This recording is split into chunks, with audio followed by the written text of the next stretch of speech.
네, 전도자의 강연, 설교가 계속 이어지고 있습니다.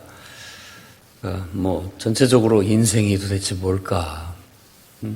내가 잘 살고 있는 건가?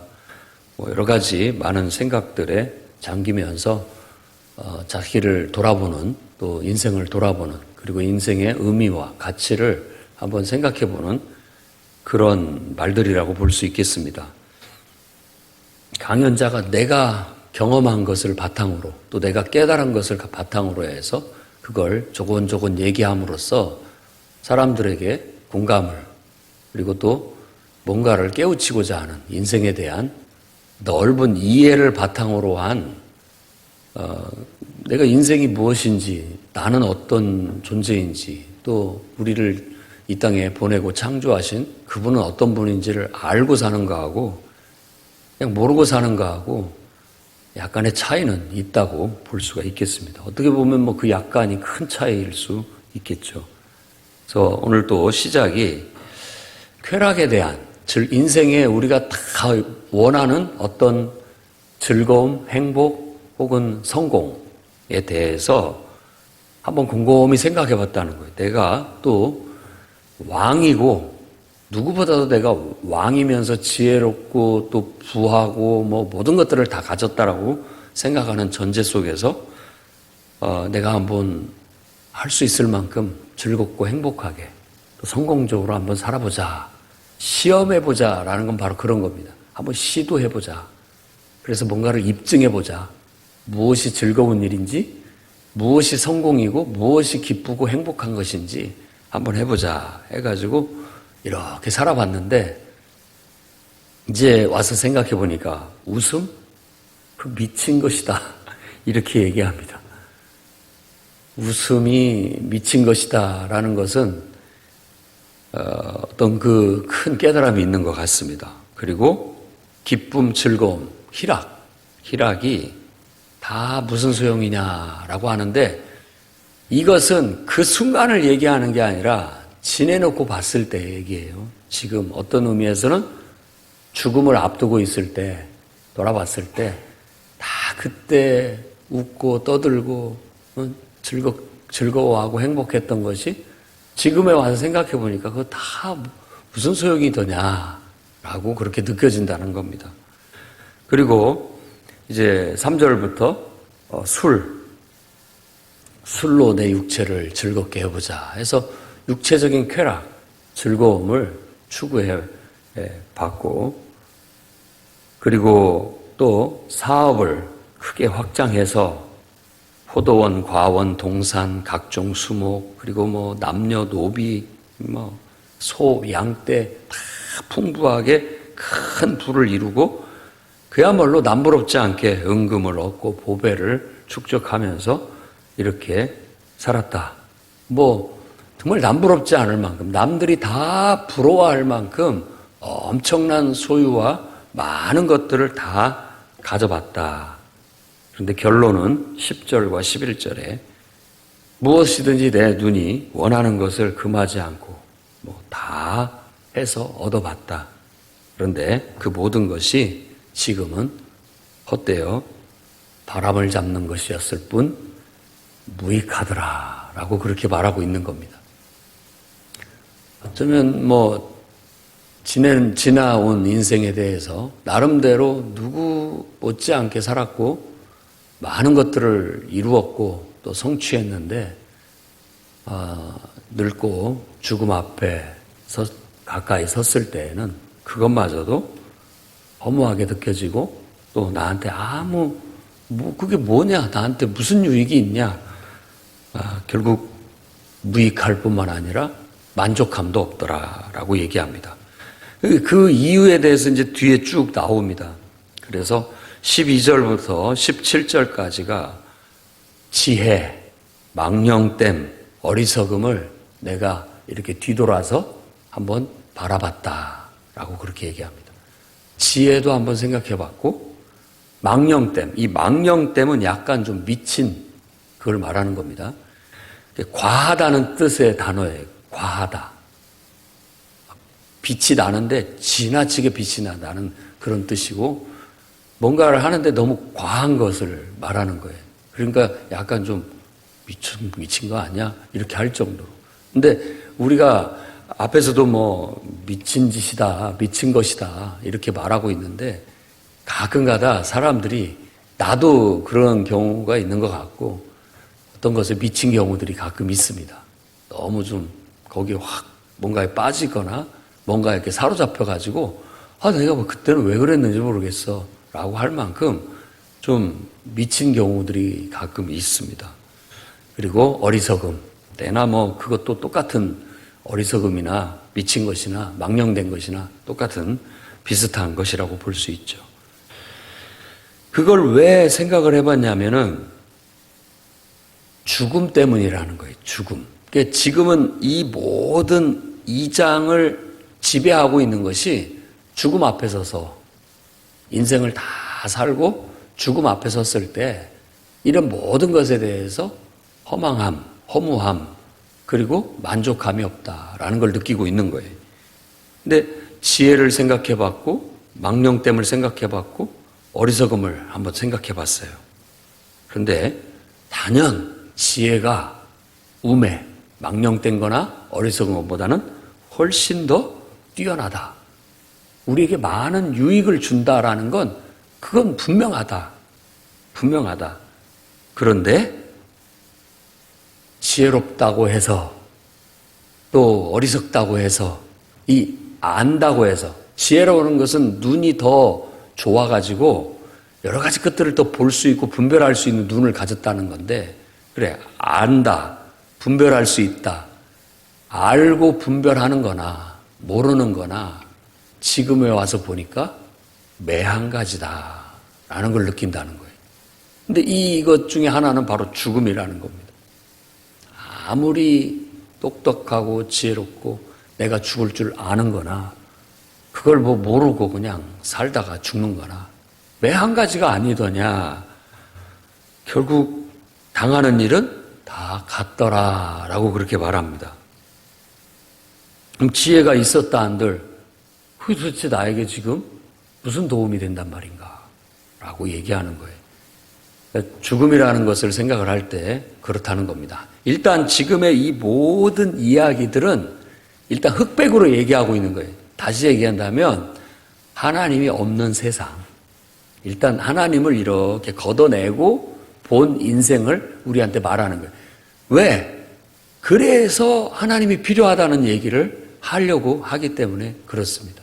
이런 흑백 같은 인생을 하나님의 임재가 있을 때 비로소 그 모든 의미가 살아나는 거예요. 그렇지 않으면은 의미가 없어요. 허무할 뿐이고.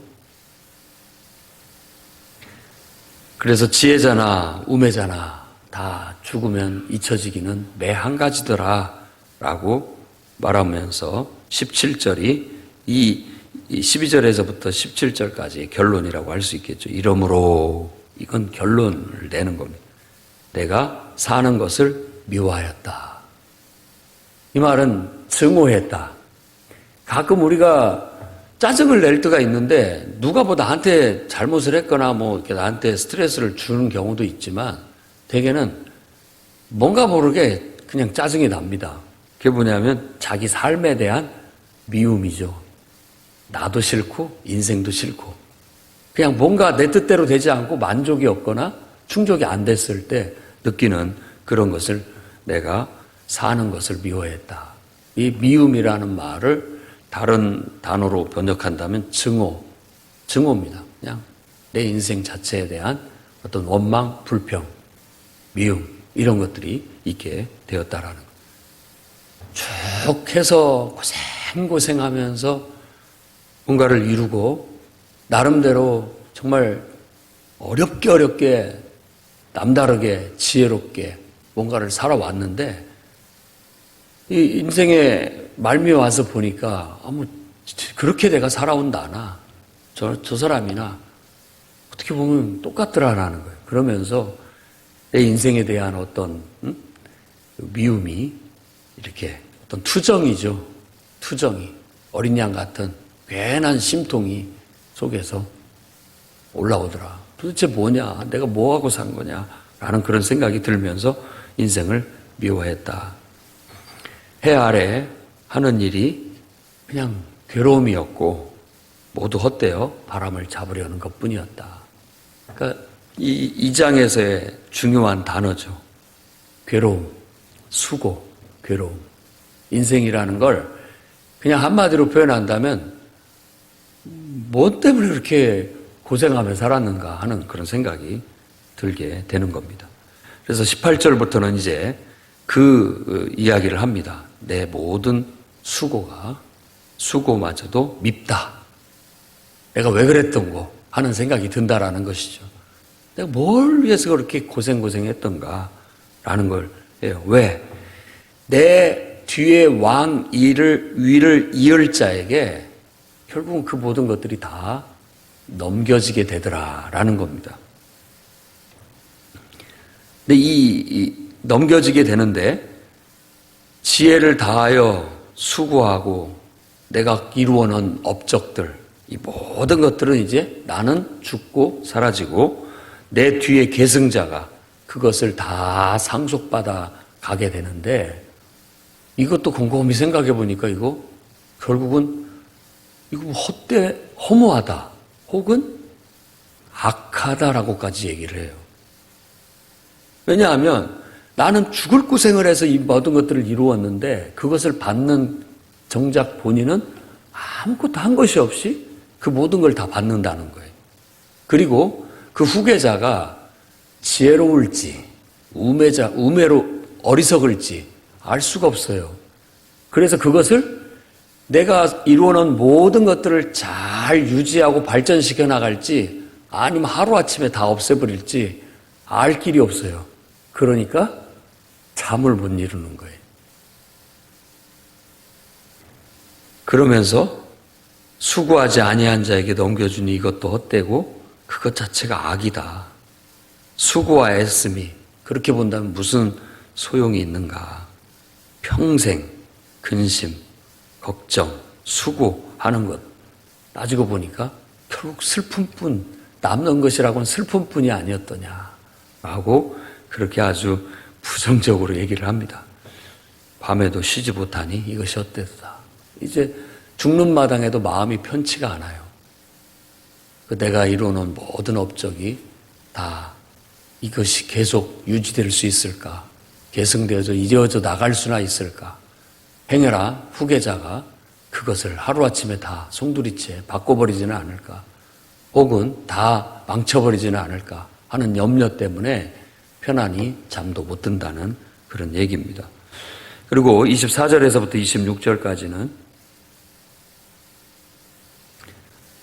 사람이 먹고 마시는 것보다 더 나은 것이 없다.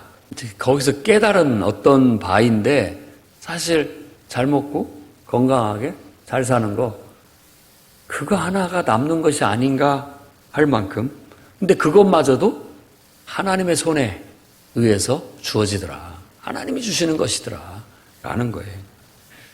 나보다 더 잘 먹고 잘 즐기면서 산 사람이 누구냐? 나보다 더. 근데 하나님이 기뻐하시는 자에게 지혜도 주시고 지식도 주시고 희락도 주시고 죄인들에게는 노고, 고생만 주시고 그 미련한 죄인이 모은 것마저도 다 하나님이 기뻐하시는 자에게 주시더라라고 그렇게 말합니다. 하지만 그렇게 하나님께서 우리에게 축복을 주신다고 한들 그것도 헛되고 바람을 잡는 것에 진배 없다라고 얘기하는 겁니다. 그러니까 이 땅에서 하나님이 내게 복을 주셨다라고 나는 별 노력도 안 하는데 하나님이 나한테 막 이런 큰 복을 주셨어요 라고 하는 것을 우리가 참 감사하게 생각하고 그걸 누리면 되겠지만 알고 보면 그것도 결국 허무한 거 아니냐.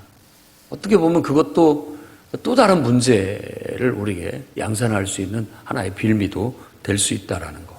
그리고 다 결국 바람을 잡으려는 것에 불과하다라고 그런 겁니다. 그러나 이 속에는 나름대로 인생 철학이 들어있죠. 무엇을 할 수 있는지, 무엇이든지 할 수 있는 만큼 최선을 다해서 다 해보라는 거, 다 얻어보라는 거. 하지만 그 모든 것을 허락하시는 분은 결국 하나님이라는 거. 그러니까 솔로몬 같은 경우는 할 수 있게 하나님이 허락해 주신 거예요. 그래서 우리 인생의 하나의 모델로 삼으신 것 같아요. 하고자 하는 것들을 다 해볼 수 있었고 다 경험할 수 있는 한 사람을 하나님께서 허락하셔가지고 인생들한테 그 해보고 난 다음에 네 느낌, 경험 한번 말해보라 라고 한다면 이런 평범한 정말 삶을 살았던 사람하고 그런 많은 것들을 이뤘던 사람하고 결국 큰 차이가 별로 없더라. 그 사람은 그 사람대로 힘들고 고생스럽고 또 내나 여기에서 실망, 슬픔, 고뇌 떨쳐버릴 수 없는 거죠. 정말로 어쩌면 그런 것들을 많이 먹고 마시고 자기가 하고 싶은 걸 다 해봤다라는 거 외에 우리보다 더 나은 것이 뭐가 있냐 할 정도로 그 인생도 크게 보면 별거 없더라라는 겁니다. 뭐 몇 조 원을 재산으로 가지고 있는 그런 어떤 경제인들 아주 뭐 그런 CEO들을 봤을 때 우리 부러우리만큼 모든 것들을 자기 뜻대로 뭐든지 뭐 할 수 있고 또 우리가 생각할 수 없는 단위의 돈을 퍽퍽퍽 쓰고 다니면서 살아가고 있지만 그들도 이렇게 솔로몬처럼 솔직하게 자신의 인생을 고백하라면 다 이런 얘기들을 한다라는 거예요. 허무하다, 만족감이 없다, 실망뿐이다, 슬프다. 내가 이 고생해서 이뤄놓은 것이 다 뭐단 말인가. 죽을 때 아무것도 나한테 도움이 되지 않을 뿐만 아니라 오히려 내가 고생해서 이뤄놓은 이거 내 후계자가 잘 관리나 할까?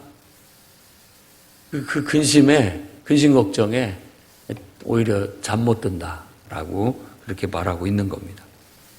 정말 하나님이 없이 그냥 순수하게 우리 인생을 즐겁고 행복하게 사는 것이 전부이고 또 뭔가 우리가 사업을 크게 해서 뭔가를 이뤄내고 큰 성공을 이루는 것이라고 생각하고 산다면 결국 말년에 가서는 이런 후회, 이런 실망, 이런 슬픔, 이런 고뇌에 잠 못 들고 죽음마저도 편하게 맞이할 수 없게 될 것이다 라는 겁니다.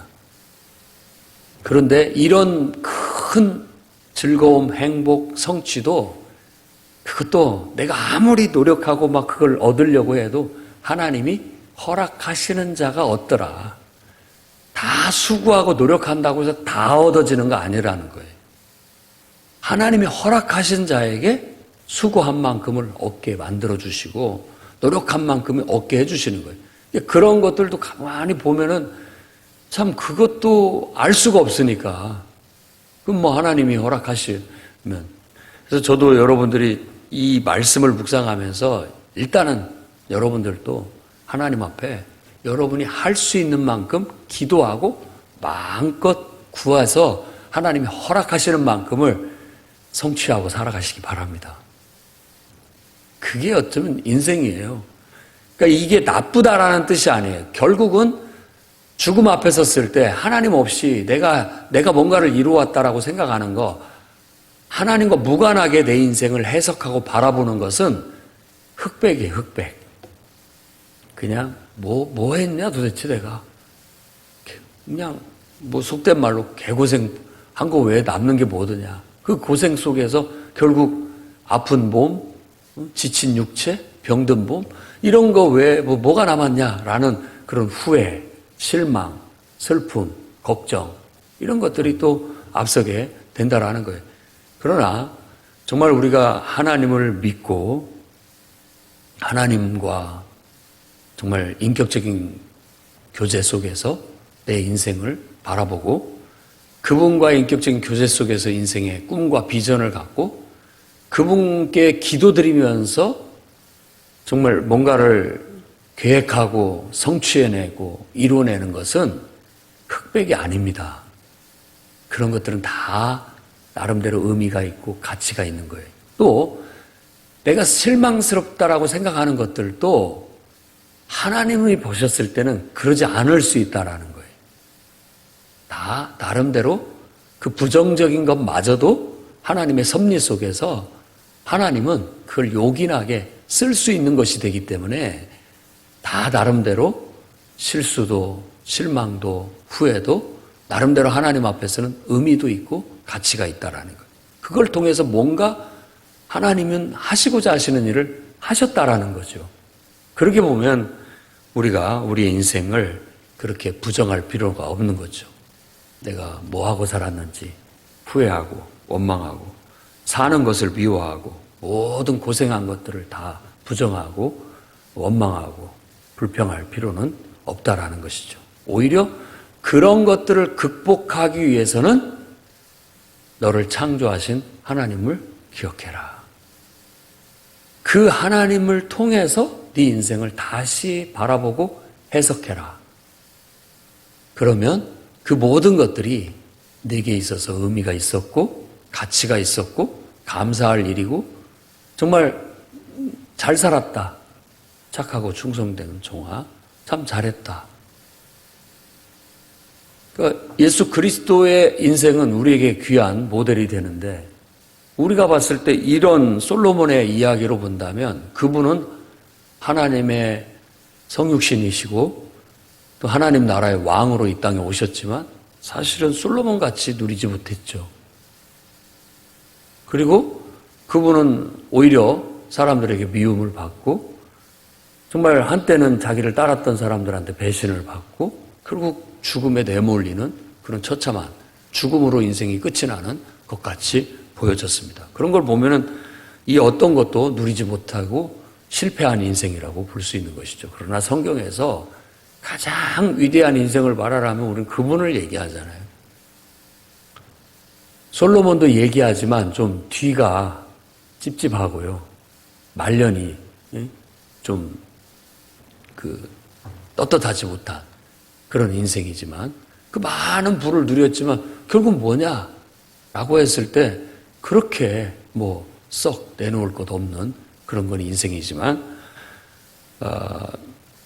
예수 그리스도야말로 가장 위대한 능력을 나타내고 위대하고 가치 있는 삶을 살았다라고 말하는 것은 바로 그가 올곧이 하나님의 뜻대로 이 땅에 와서 하나님의 뜻대로 그 뜻과 계획을 성취하는 삶을 살았다. 그 뜻과 계획을 성취하는 게 즐거움이고 쾌락이고 행복인 것이 아니고 육체적 고난이고 또 정신적 고통이 수반되는 일이었다고 할지만 그것은 가치 있고 의미 있고 무엇보다도 가치 있고 의미 있는 일이었다라고 해서 오히려 그 고난당함을 그 십자가의 죽음을 더 귀한 것으로 보배처럼 여기게 되는 겁니다.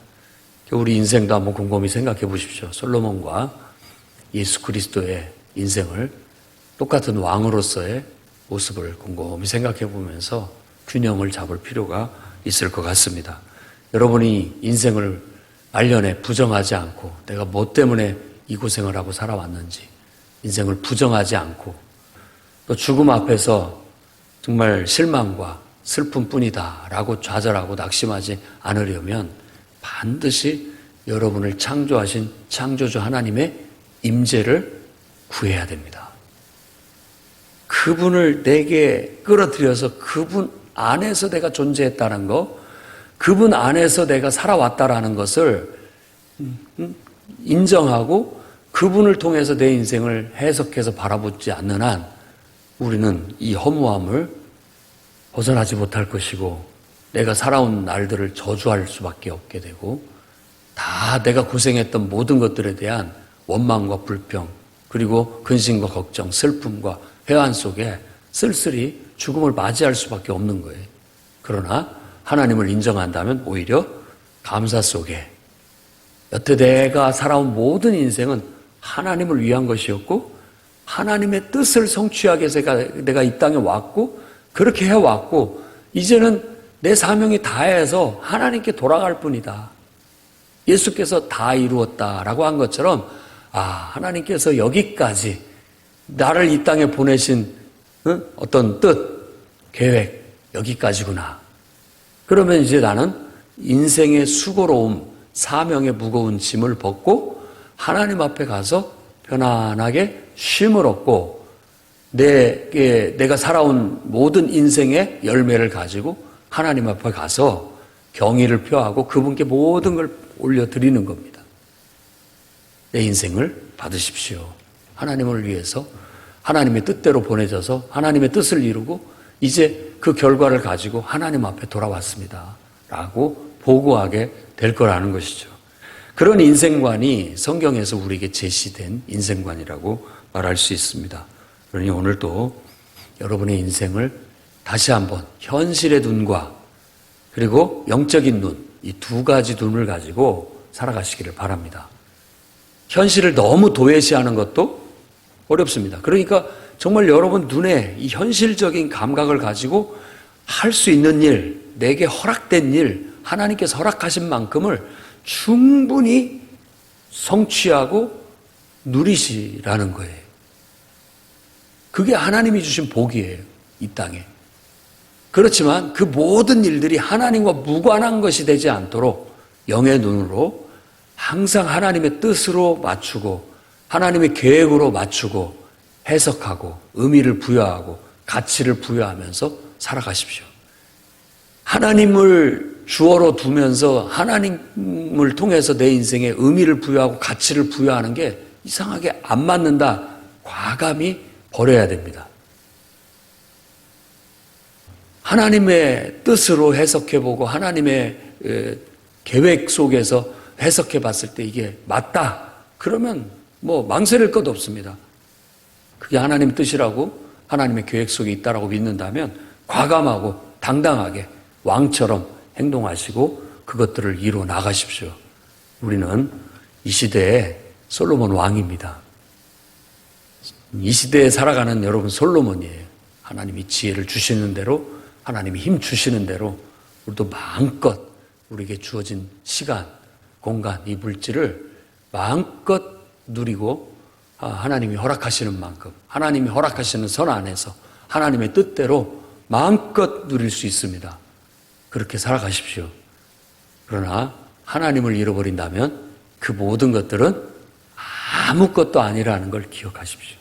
절대 하나님을 놓치면 안 됩니다. 그것은 내가 얻은 모든 것보다 더 중요한 문제예요.